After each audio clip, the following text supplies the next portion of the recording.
മഹാവിഷ്ണുവിന്റെ ദ്വാരപാലകർ ആരായിരുന്നു എന്ന് നിങ്ങൾക്കറിയാമോ? ഭഗവാൻ വിഷ്ണുവിന്റെ വൈകുണ്ഠത്തിൽ ജയ, വിജയ എന്നു പേരുള്ള 2 ദ്വാരപാലകർ ഉണ്ടായിരുന്നു. ഇവർ എല്ലാവരോടും വളരെ അഹങ്കാരത്തോടെയും ധിക്കാരത്തോടെയുമാണ് പെരുമാറിയിരുന്നത്.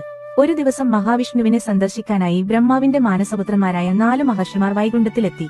ആ സമയം ജയയും വിജയയും അവരെ തടഞ്ഞു നിർത്തുകയും, കൂടാതെ വിഷ്ണു ഭഗവാൻ ഇപ്പോൾ വിശ്രമിക്കുകയാണ്, നിങ്ങൾക്ക് അകത്തേക്ക് ഇപ്പോൾ പ്രവേശിക്കാൻ കഴിയില്ല എന്ന് അവർ അഹങ്കാരത്തോടെ പറഞ്ഞു.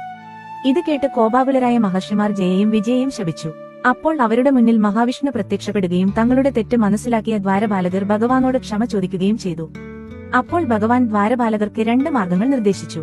ഒന്നുകിൽ 7 ജന്മങ്ങൾ വിഷ്ണുവിന്റെ ഭക്തരായി ജീവിക്കുക, അല്ലെങ്കിൽ 3 ജന്മങ്ങൾ വിഷ്ണുവിന്റെ ശത്രുക്കളായി ജീവിക്കുക.